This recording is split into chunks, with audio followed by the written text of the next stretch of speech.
Hey guys, welcome to You the Boss podcast, episode 58.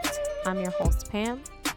And today, before we get started on the episode, on the topic, I want to say thank you so much for listening and tuning in. If you haven't already, please leave a review wherever you listen to your podcast, whether that's YouTube, Spotify, Apple, Google, wherever you listen to your podcast, please leave us a review. It helps to put in the work for us on a week-to-week basis. So today's topic it's titled Start Now, No One's Coming to Save You. And I want to preface this by saying that over the next couple of weeks and in the next couple of months, there's going to be a change of a tone on this podcast. Recently, someone that I care about, she's a good friend of mine, she left a review on the podcast, and something that she said really touched me, and I've really thought about it for a couple of weeks. And she said that she loved the podcast and she loved her relationship with me because I gave it to her straight without the personal growth like fluff, she called it. And first of all, that's great because I'm actually a personal development coach. And I loved that she said that I gave her the personal development without the guru. And I love that. And so we're going to run with it.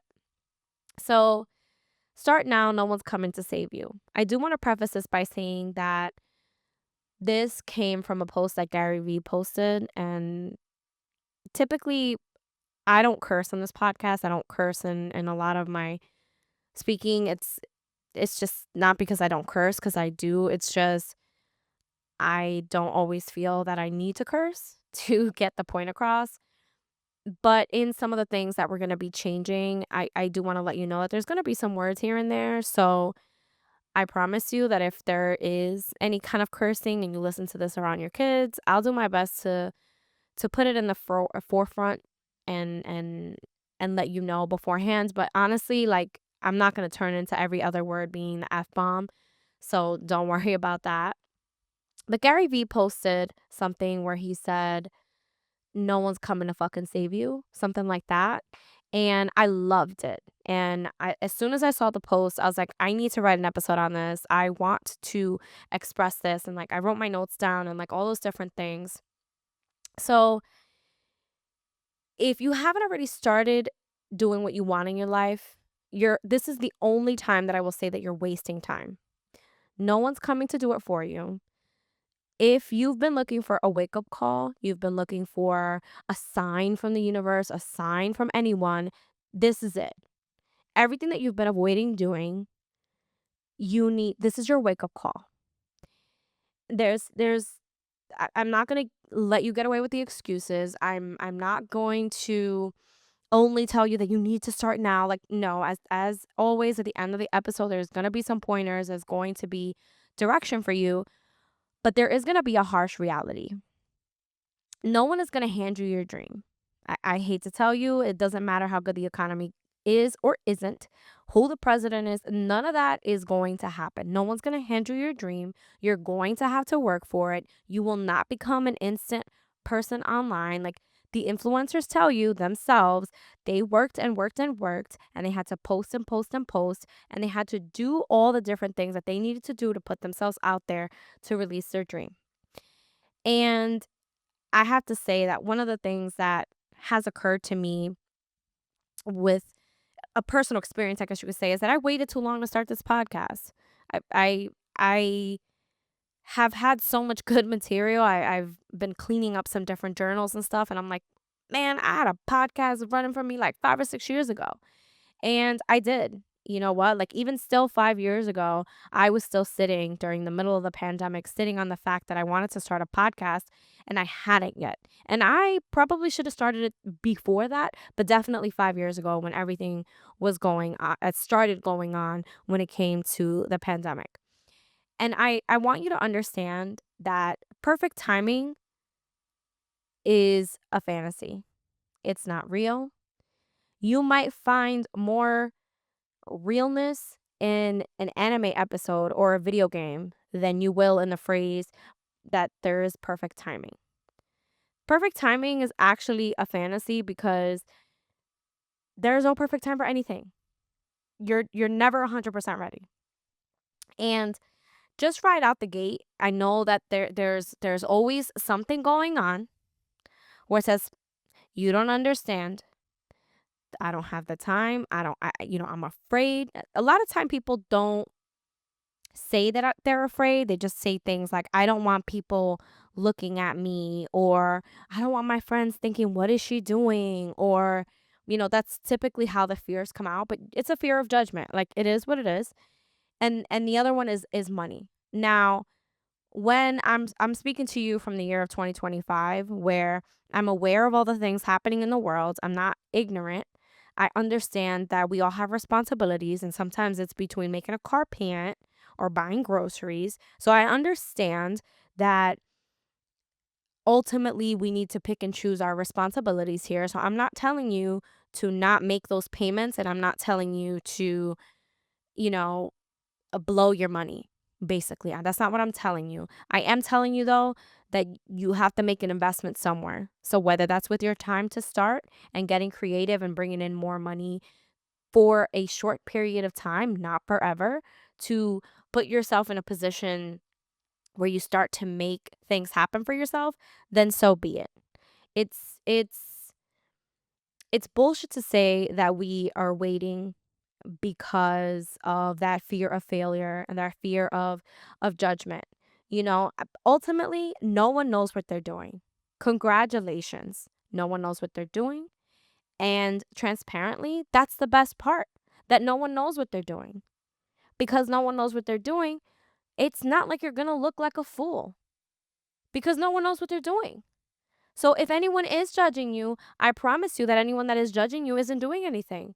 So actually, it doesn't matter if they're judging you. So this fear of judgment, or this fear of judgment of failing, isn't even real. It's literally self-imposed. It's like you're you're sitting here and you're overanalyzing and you're overthinking, and ultimately you spent 5 days overthinking and overanalyzing, and all you have to show for it is analysis paralysis.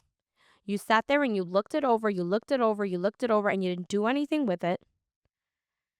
And now you're still in the same spot that you were 5 days ago because you didn't start anything with the information that you looked into. You're never 100% ready. And that's okay. You're not supposed to be 100% ready to do anything. You know, I read a quote recently that it was called messy action, and that is the secret weapon. Start ugly. Start ugly. Whenever you hear an artist or someone who can draw, they start out with these ugly, messy beginnings, that they're ugly writings. It's like so easy. Like, go back and listen to different motivational speakers, different people who are big podcasters, people on YouTube, and they'll tell you, yeah, my first episode was just embarrassing. They'll even sometimes point you to their YouTube channel and be like, that was terrible. And I actually encourage you, go listen to the first episode of You the Boss podcast. I had a wonderful friend of mine help me with that. He has a media company. Shout out to Jersey Media. And he helped me with that episode. But like, I said so many times that we ended up cutting that episode in the way that it came out. So I think I recorded like 45 minutes and only 13 minutes came to. That first episode was not great. But I'm so glad that I put it out, because from that episode, I immediately grew. From that episode, I immediately started to invest in myself a little bit. I started to read more, talk more, and all those different things. And like, my point in telling you this is that you can't skip the beginner phase. Sorry, hate to break it to you. Here I am dropping the truth on you. You're not going to skip being the beginner. You have to learn. You have to make mistakes. You have to go out there and experience the different things, and you have to embrace them. First of all, you learn the most when you're doing. I have a wonderful mentor. Him and his wife mentor my husband and I, And one of the things that he has mentioned to us time and time and time again is that you're not going to get good without doing it. You're going to have to be a beginner in everything you do. You didn't used to be able to walk straight. You didn't used to be able to tie your shoes. You didn't even used to be able to wipe your butt. Like, everyone's a beginner. So you need to embrace it. And tiny steps is where it starts. It's the game changer. It's today I'm going to write 100 words if you're a writer. You know what? Today I'm going to do the research for the LLC. Today I'm going to open the LLC. You know what? Today I'm going to send that email pitch. Today I'm going to post that video. Today I'm going to do the little things. There's something called momentum psychology, and it's a description of like small wins. When you start to do the little things, it puts you in that position of making you believe that you can keep going. Your your brain is literally set up to help you do anything you put your mind to. All you have to do is say, "Brain, I want to do this." And if you follow up with looking into it and then step by step, you literally start to have those small wins, but all it takes is that tiny step. So I want to challenge you to commit for a tiny action before the day ends.